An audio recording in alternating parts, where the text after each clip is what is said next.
Welcome to California in Focus. I'm Eliana Kernodle. Housing and land use experts say a Los Angeles city law could require the Pacific Palisades to include affordable housing to replace older buildings and for new buildings where owners cannot definitively prove that their rental apartments had no low-income renters in the past 5 years. Joining me with more on this story is the Center Square's California reporter, Kenneth Schrupp. Kenneth, can you lay out this law for us?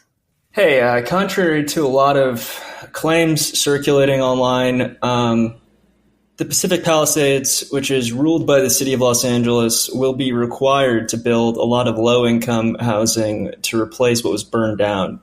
There is a new Los Angeles city ordinance that takes effect in early February that does require all buildings built before October 1978 to be replaced with low-income replacement units, even if those apartments have been rented out to families paying full price of maybe $5,000 a month, which means they probably make $14,000 or $15,000 a month. This law also applies to cases where buildings after October 1978, the owners cannot definitively prove the income of every renter in the last 5 years.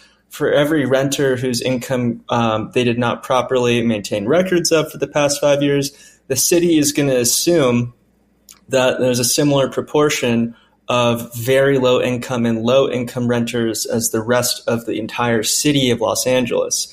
So you will end up having a portion of all of the homes that are rebuilt as apartments that have to be for very low income and low income individuals.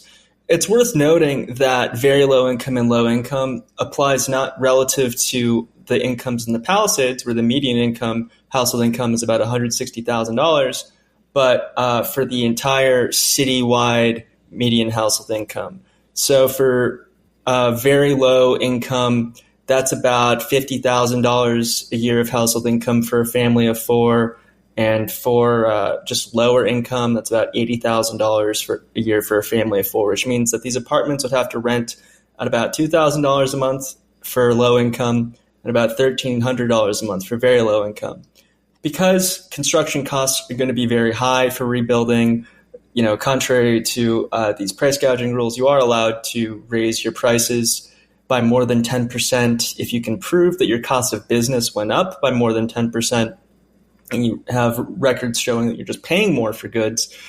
So construction costs are going to be pretty expensive. They're probably going to be $500, maybe even $600 per square foot. And you can't make money renting out apartments for $2,000 a month at $600 a square foot. Construction costs for, family of four, that's probably a 2-bedroom at least apartment.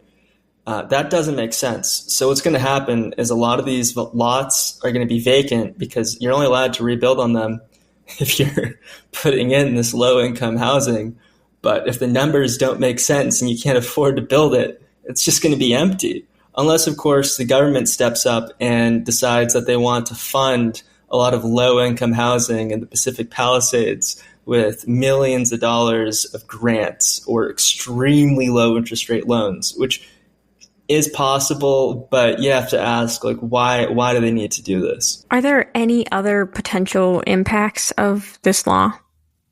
Yeah, I mean, if you have a family that lived in one of these October 1978 buildings and they've been living there for years, but they do make enough money to afford the apartment at market rate. So if it's a $4,500 a month apartment, they're probably making $15,000 a month to really afford it. That's a lot to pay for rent for an apartment, but it's a lot cheaper than buying a house in the area because the median house, goes for in the mid 7-figure range.